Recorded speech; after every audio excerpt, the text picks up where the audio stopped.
Hello my dear students, welcome to Taran sir classes. आज आपके लिए लेकर आए हूँ क्लास 12 की हिस्ट्री बुक से चैप्टर नंबर 15 जिसका नाम है फ्रेमिंग द कॉन्स्टिट्यूशन। और इस वीडियो में मैं आपके साथ डिस्कस करूंगा मल्टीपल चॉइस क्वेश्चंस। और आप देख सकते हैं ये पार्ट 1 है और पार्ट 2 भी आपको दे दिया जाएगा बहुत जल्द।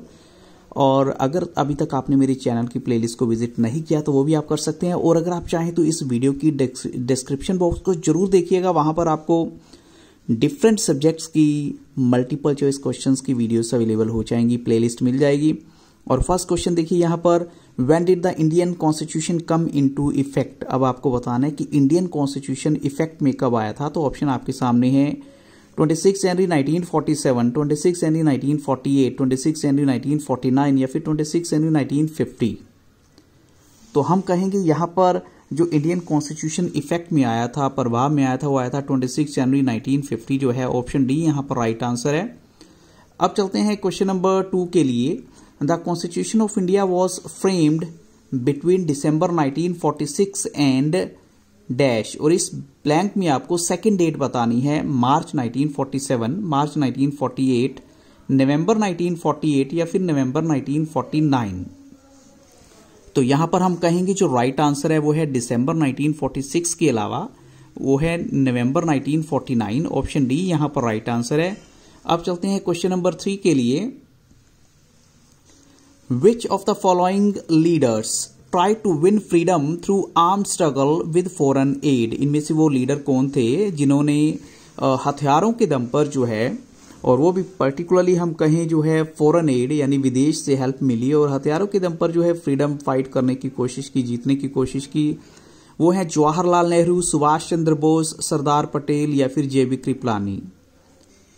तो ऑफ कोर्स आप सभी को मालूम होगा कि ये जो अगर हम कहें ये नाम जो है जाता है वो सुभाष चंद्र बोस के लिए जाता है, क्योंकि उन्होंने जो है जापान में अपनी एक आर्मी तैयार की थी। अब चलते हैं क्वेश्चन नंबर 4 के लिए। When did the great Calcutta killing take place. यानी ग्रेट कैलकाटा किलिंग जो है कब हुई थी। ऑप्शन आपके सामने है अगस्त 1946, सितंबर 1946, अक्टूबर 1946 या फिर नवंबर 1946। तो यहां पर जो वो राइट आंसर है वो है ऑप्शन ए, अगस्त 1946 में ये हुई थी ग्रेट कैलकाटा किलिंग जो है। अब चलते हैं क्वेश्चन नंबर 5 के लिए। How much area of the sub continent was under the control of the princely states. Actually बात हो रही है इंडिया की, और पार्टीशन के टाइम में अगर हम देखें तो प्रिंसली स्टेट्स के पास जो है कितना एरिया था। अगर हम ओवरऑल देखें तो ऑप्शन आपके सामने है 1/3 एरिया, 2/3 एरिया, 1/2 एरिया या फिर 1/4 एरिया जो है। तो यहां पर जो राइट आंसर है वो है ऑप्शन ए, वो है 1/3 एरिया जो है वो प्रिंसली स्टेट्स के अंडर था। अब चलते हैं क्वेश्चन नंबर 6 के लिए। विच ऑफ द फॉलोइंग, और ये भी आपको बता दें कि ये पार्टीशन के टाइम की बात हो रही है। सो क्वेश्चन नंबर 6 में आता है, which of the following statements is correct about the election of the representatives to the constituent assembly. यानी जो रिप्रेजेंटेटिव्स थे कॉन्स्टिट्यूएंट असेंबली के लिए, तो उनकी इलेक्शन से रिलेटेड इनमें से कौन सी बात बिल्कुल सही है। तो ऑप्शन आपके सामने है, they were elected on the basis of franchise, या फिर कहें they were chosen by the provincial legislature, या they were nominated by the governor general, या फिर नन ऑफ द अबव। तो यहां पर हम कहेंगे जो स्टेटमेंट उनके इलेक्शंस को लेकर सही है वो है option B, they were chosen, in fact they were chosen by the provincial legislature जो है। अब चलते हैं क्वेश्चन 7 के लिए। How many members of the constituent assembly were also members of the Congress. तो उस टाइम की जो कॉन्स्टिट्यूएंट असेंबली है, कॉन्स्टिट्यूएंट असेंबली जिन्होंने कॉन्स्टिट्यूशन को तैयार किया था, उनमें से कितने मेंबर्स जो है कांग्रेस के भी थे या वो कांग्रेस के ही थे। तो यहां ऑप्शन आपके सामने 82%, 92%, 72% या फिर 62% जो है। तो यहां जो राइट आंसर है वो है ऑप्शन ए, 82% जो है वो करेक्ट आंसर है। क्वेश्चन 8 देखिए। How the decisions taken at the constituent assembly were democratic. यानी जो डिसीजंस जो है कॉन्स्टिट्यूएंट असेंबली के लिए ली गए थे वो डेमोक्रेटिक कैसे आप कह सकते हैं। तो ऑप्शन आपके सामने, the arguments were reported in the newspaper, the proposals were publicly debated, the public was also asked to send their views on what needed to be done, या फिर ऑल द अबव। तो हम कह सकते हैं वो इसलिए डेमोक्रेटिक थे क्योंकि ये सारे के सारे ऑप्शंस उसकी फेवर में जाते हैं, क्योंकि आर्ग्यूमेंट्स को न्यूज़पेपर में बताया गया, हाईलाइट किया गया, और पब्लिकली जो है इन प्रपोजल्स के ऊपर डिबेट भी हुई है और पब्लिक को भी कहा गया था कि आप अपने व्यूज भेजिए जो वो चाहते हैं। तो इसलिए यहां हम कह सकते हैं कि जो कॉन्स्टिट्यूंट असेंबली में जो भी डिसीजन लिए गए वो बिल्कुल डेमोक्रेटिक वे से लिए गए थे। क्वेश्चन 9 देखिए, to what extent minorities also had a voice in the constituent assembly.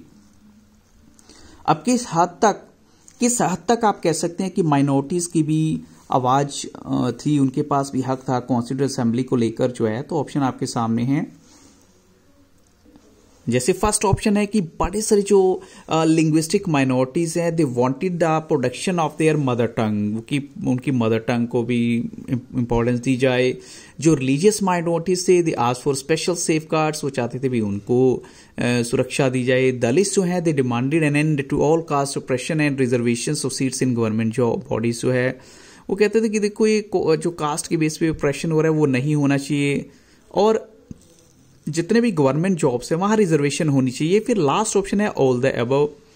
तो यहां पर जो है हम कह सकते हैं कि सारी की सारी वो बातें हैं जो इस चीज की तरफ हाईलाइट करती हैं, इस चीज को हाईलाइट करती हैं कि जो माइनॉरिटीज के ऊपर खासकर ध्यान रखा जा रहा था। तो राइट आंसर है ऑल द अबव। अब चलते हैं क्वेश्चन नंबर 10 के लिए। Name the leader who was not the member of the constituent assembly. इनमें से कौन से लीडर ऐसे हैं जो कॉन्स्टिट्यूएंट असेंबली के मेंबर नहीं थे। तो ऑप्शन आपके सामने है जवाहरलाल नेहरू, वल्लभ भाई पटेल, राजेंद्र प्रसाद या फिर मोतीलाल नेहरू। तो यहां पर जो राइट आंसर है वो है ऑप्शन डी, मोतीलाल नेहरू जो है। अब चलते हैं क्वेश्चन नंबर 11 के लिए।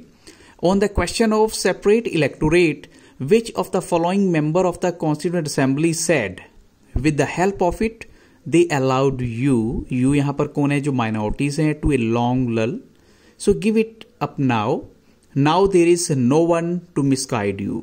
अब देखिए ये जो है स्टेटमेंट किसने बोली है, ये आपके टेक्स्ट के अकॉर्डिंग मैंने आपको एक क्वेश्चन दिया है। तो आप बताइए यहाँ करेक्ट आंसर क्या होना चाहिए। जो माइनॉरिटीज को लेकर ये बात कही है तो किसने बोली है, आर.वी. दुलेकर, सरदार पटेल, गोविंद बल्लभ पंत या फिर लास्ट ऑप्शन है मोतीलाल नेहरू। तो यहां पर जो राइट आंसर है जिन्होंने स्टेटमेंट बोली है वो है ऑप्शन ए, आर.वी. दुलेकर ने। अब चलते हैं क्वेश्चन नंबर 12 के लिए। ये थोड़ा सा डिफरेंट है क्योंकि ये क्वेश्चन है आपका मैच द फॉलोइंग्स। तो थोड़ा सा फॉन्ट छोटा किया गया ताकि सभी जो हैं क्वेश्चंस बिल्कुल क्लियर हो जाएं, स्टेटमेंट क्लियर हो जाएं आपको।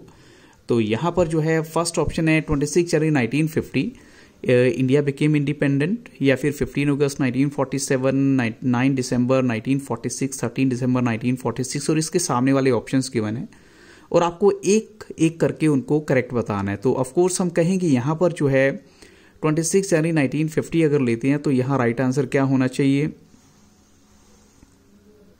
तो यहाँ जो ऑप्शन इसके सामने राइट होना चाहिए वो होता है constitution came into force on 26 जनवरी 1950। 15 अगस्त 1947 ये सभी को मालूम है इंडिया इंडिपेंडेंट हुआ था। 9 दिसंबर 1946 में क्या हुआ था, first meeting of the constituent assembly began हुई थी। और 13 दिसंबर 1946 का मतलब क्या है, यस ऑफ कोर्स एक ही ऑप्शन आपके सामने बचता है।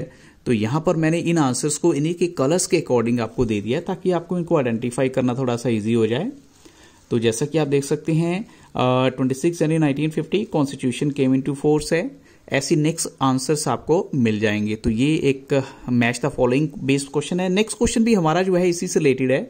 तो यहां पर भी 4 ऑप्शन एक साइड गिवन है और आपको उनको उनकी एग्जैक्ट आंसर के अकॉर्डिंग मैच करना है। तो look at the option here, Jawaharlal Nehru, Vallabh भाई पटेल, राजेंद्र प्रसाद और बी.आर. अम्बेडकर। और ये 1 मार्क क्वेश्चन भी आ सकते हैं लेकिन यहां पर आपको मैच द फॉलोइंग करना है। तो बताइए यहां पर क्या आंसर आना चाहिए, जवाहरलाल नेहरू।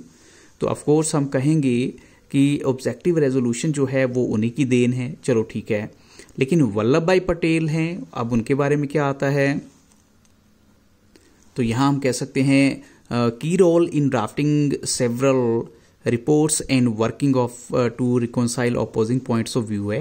राजेंद्र प्रसाद की बात करें तो president of the constituent assembly हो जाते हैं। बी.आर. अम्बेडकर की बात करें तो यस एक ही ऑप्शन आपके सामने फिर से बचेगा। तो यहां पर जो है इनको फिर से मैंने ऐसे किया है कि कलर्स के अकॉर्डिंग आप इन्हें मैच कर सकते हैं। तो बी.आर. अम्बेडकर का लास्ट मैंने बोला था कि role as chairman, of course role as chairman है ऑफ द ड्राफ्टिंग कमेटी है। तो ये जो है कुछ एक क्वेश्चन हैं। इसके अलावा क्वेश्चन नंबर 14 की तरफ अगर चलें तो वहां ट्रू एंड फॉल्स में बताना है। फर्स्ट स्टेटमेंट आपके सामने गिवन है, जो सोमनाथ लहरी हैं उन्होंने क्या बोला है, exhorted his colleagues to realize that the Constituent Assembly was British made and was working the British plans as the British should like it to be worked out.